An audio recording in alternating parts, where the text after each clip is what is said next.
Good evening. Welcome to Odd Jobs, the show about occupations. We are so excited tonight. We have Jay Connelley here with us to talk to us about his profession.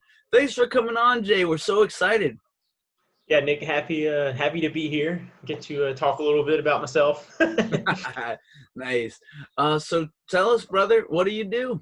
I'm going to talk about what I do now and what I did because they're a little the same and different. So now I am an intelligence officer in the United States Air Force.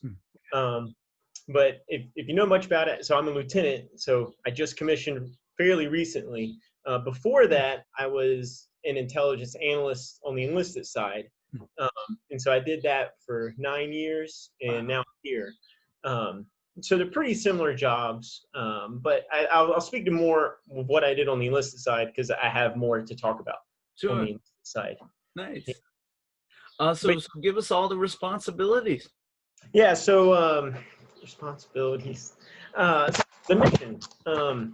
I've got notes here. But so as you would expect, the number one responsibility when you're in the military is the mission. Now that is a juggling act because families are important. Right. And so one of the things that you continually see in the Air Force is juggling the family and the mission, because you can't make people just completely sacrifice their family life for the mission. But you also have to just be realistic and understand that when you're dealing with something as great as national security, it does take precedence over your anniversary or a kid's birthday. It's just the sad reality. And sometimes you just try to work around that with manpower, with scheduling. But it still has to get done.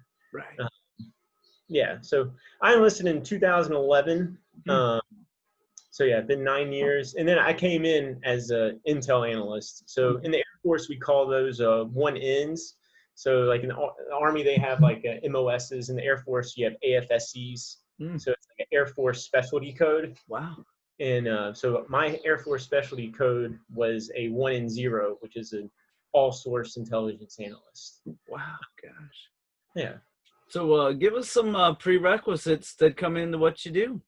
Yeah, well, so the easiest prerequisite is to be a problem solver. Okay. You end up going to school, and like they have an intelligence school at San Angelo, Texas, and they'll teach you what you need to know. And then there's many schools you're going to go to, but a lot of intel is just solving problems. There's a lot of things that you do in intel. Maybe that paper was going to fly away. So like my first position I had in the Air Force, I went to an RPA unit. So RPA is remotely piloted aircraft. And so in that you're supporting a flying unit. That's kind of like one way we'll generalize, like you support flying units. But you can support flying units, fighter squadrons, search and rescue. We have linguists in the Air Force. That's part of intelligence.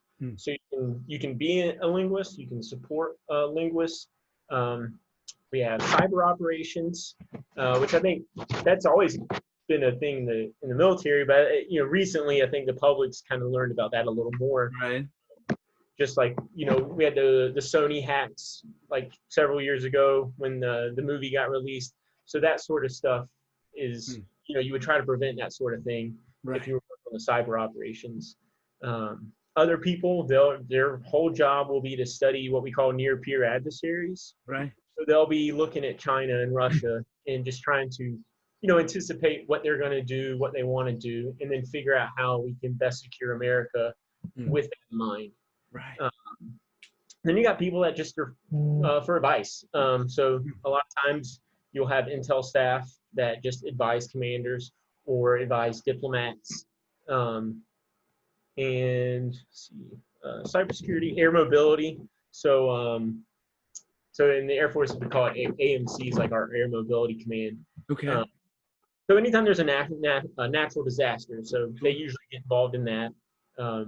They're involved in moving supplies to whatever environment we're in. So if we're in Afghanistan or Africa or Europe, so you can support planning the missions for those. So it's pretty vague and it's pretty broad of what you do in Intel. So that's why I say like the number one thing you need is to be a problem solver, because you're going to be presented a lot of different problems and they're not all going to fit in a box real neatly. And so you just got to solve that. And then I guess the other big thing, at least in my experience with Intel, that it falls into is mission planning. So a lot of stuff can be called mission planning, because you're just, you have a problem set and you're trying to help plan how you can solve that problem. But if that sounds too exciting, don't worry. There is a lot of reports. So I made sure I put that down here because I didn't want to fool people into thinking it's all fun and games. Right. So whenever we do missions and stuff, you got to have mission reports, and then you have intelligence reports. There's a lot of reporting done. And, for people as old as us, I think we remember one of the big critiques after 9/11 was that Intel was not shared between communities. Right. And so now one of the ways they're solving that is we have a lot of reports, and then you got to make sure those reports are filled out properly so that they get to the right places, and then the right people know what you found out, or what you're doing. That way we don't have too much redundancy and we're all working together, no duplication of effort. Right. Yeah, but it's pretty cool. Yeah, it's like, wow. So is this something you always wanted to get into? No. So I went to college for a year.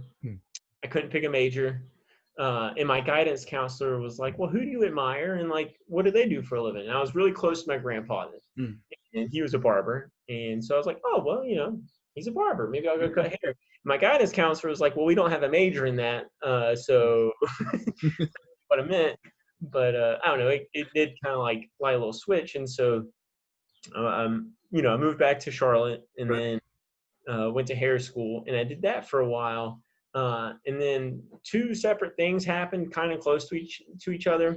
So the first, I was playing basketball and I chipped a tooth. And I didn't have health insurance. Oh, wow. Yeah. So I went in to go get it fixed. I think it was supposed to be like around $900. I don't know. It was something like that to get it fixed, which I was like, I don't have $900. And I was like, oh man, I need insurance. So then I started looking into how much insurance would cost. And it was like, I can't decide which is cheaper. Right. Yeah. Good point.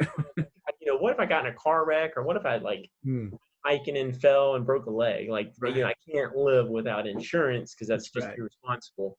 So then I started going like, all right, well, if I need, what jobs provide insurance?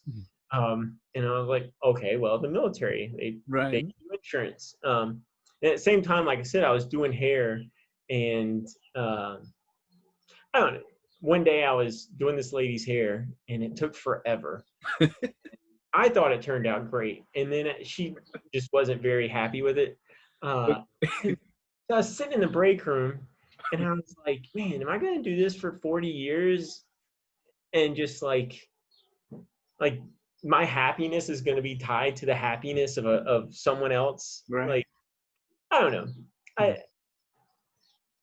It just like made me really question like what kind of stories am I going to tell my kids, right, and grandkids? And so that's when I started like thinking legacy type thing. And I do joke because at the same time, George Clooney was in Sudan trying to raise awareness about some warlord there, and I was like, here's freaking George Clooney, like he should be in Hollywood hanging out, like getting a tan, but no.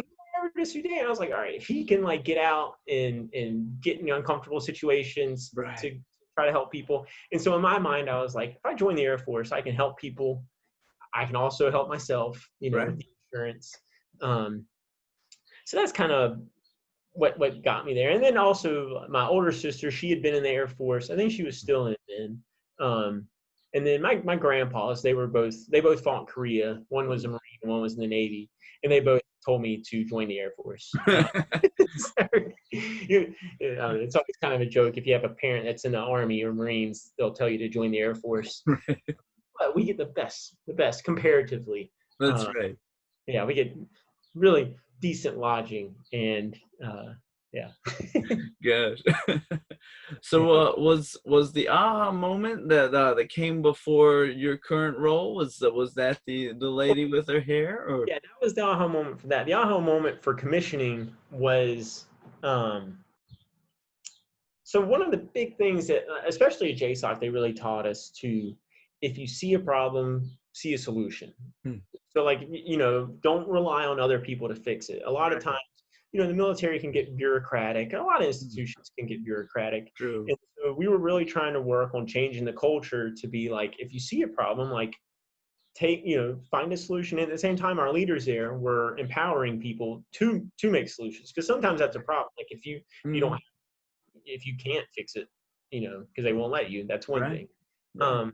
And so, like, I don't know. I felt like the Air Force can always use good leaders, and That's right. everywhere we look, sometimes we'll see examples of poor leadership. And I didn't like being the guy that like critiqued leadership. Like, oh man, like I Sure. can't believe they're like making us work late. Like we should really just change the schedule this way. And Mm. so then I was like, you know what? Like I could be part of the solution. Right. So, Gosh. So what would you suggest to someone that thinks, man, Jay Connelley's doing some awesome stuff? What would you suggest to them if they wanted to hop into a role like yours? um, well, the what you have to have is you have to have a 4-year degree to be an officer. Um, it definitely helps if it pertains to the career field you want to go into. So, Sure. like, I mean, I already had my enlisted experience in intelligence. I also got a bachelor's at Angelo State University Mm. that's in intelligence analysis. Nice. Um, so that helps. Right. But actually, so on your your officer training school application, you put which jobs you want. My number one job I wanted was acquisitions. Mm. Acquisitions officers are in charge of like the buying process. Mm. Uh, and I thought that could be really interesting. And I felt like that Right. would have a cool translation to the civilian side when I retire. But I think the Air Force also saw my degree and they saw my years of experience. They're like, It's a we're going good guy. but sometimes it's really funny. Like you'll meet people that like, they're a pilot. They have a degree in aerospace engineering. Mm. They got a master's in it. But at the same time, sometimes you'll meet pilots and they were an art major. Right. There's a guy in my class right now for 14N, so the Officer Intelligence School. Mm. He is an education major. He was a kindergarten teacher, Wow. and he felt like he joined the National Guard, so he's going to be a guardsman until Okay. officer. And you get that's one of my favorite things about the Air Force is you get such a variety of backgrounds. It's really kind of a microcosm of the U.S. Right. in that like you meet all kinds of people. I mean, there's people I've worked with, and it's like some of them will be super into board games, and some of them are Mm. super into powerlifting, and like, or out here in Texas, you get like some people that are into the 3-gun shooting competitions. Nice. I stayed in here, I would have never learned any of that. Right. So that's pretty cool. Gosh. So you touched on it a little bit, but give us kind of like your favorite things about what you do. Um, you kind of get addicted to like getting to kind of know what's going on, Mm. like with intelligence. So like working with the RPAs, so we would, you would have missions in separate AORs, so area of responsibility. And Right. so I used to be part of the 18th Reconnaissance Squadron. It's now I think they decommissioned the squadron, or they stood it down. They stood the squadron down because we flew the MQ-1, and now they've gotten rid of most of those. And I think now they just do MQ-9s, which are the Reapers versus Predators. But so we would have a line in Afghanistan, and then we would have lines in other parts of the world. And so it's like, you know, because you had to know about those areas, you stayed way on top of like the politics. You stayed way on top of like, just that culture. And so it was kind of nice it's nice having that constant worldview. Mm. I think a lot of times, like when you're not plugged into that, you kind of just, it's like, I like basketball, so I'll read a lot of basketball news, and Right. that's all I'm going to know about. So it's like, Right. I'm not paying attention if it's not about basketball. But when, you know, with this, it's kind of like you have to have, you know, your attention in further places. But Jay, we definitely appreciate you coming on here. Give us a couple of things here. So the talk about how the importance of communication in what you do. You know, from everybody involved to the importance of the mission. Well, people. One of the neat things about Intel is you can really get people's buy-in for the mission. So with the communication side of it, if you can properly explain to you know, an aircrew why this. So with, you know, say they think they have a mission, they're not very excited about it because it's, you know, they're going to go perform in the Air Force ISR, intelligence, surveillance, and reconnaissance ISR. Right. And sometimes those are not very glamorous missions. But if you're able to paint the picture of, like, you know, why this is important, what it supports, it just gives people a better feeling and a better, you know, sense of purpose. Right. You know, it's the military. You got to do it regardless. So when I first came in, sometimes that's the answer you would get when you would ask, hey, why are we even doing this? You're like, because you were ordered to go do it. Right. You know, I feel like it's changed. The culture has a lot in that now you usually do get better explanations of the why. And I think that's part of you know, I think people are just buying into the mission more. And so get more into, you know, explaining why. So that's really on the 1-0 briefing side. That's kind of one of the more powerful things you can do with the briefing. Gosh. But there's, oh, sorry. I'm sorry. I was just Jay, we appreciate you coming on here, man. You shared some incredible stuff here with us. You know, so much to think about, so many great insights. I appreciate the how man, knowledgeable you are about this. You know, it's stuff that, you know, can get to the heart of so many people who want to serve their country. And we definitely appreciate your service, man, for everything that you sacrificed and offered to the country, man. We definitely appreciate it. Yeah, it's an honor, really, to do it. But Well, thanks for being on. And if you ever have, you know, if people, you know, I know people are gonna be watching this, but if they have questions, like, you know, sometimes people don't want to talk to recruiters because they feel like they're gonna get a spin. Sure. Like, I'm sure my contact information will be somewhere on here. Yeah. They get me through you, and I've got no problem giving people like an honest account of what to expect if they want to join. Definitely. Yeah.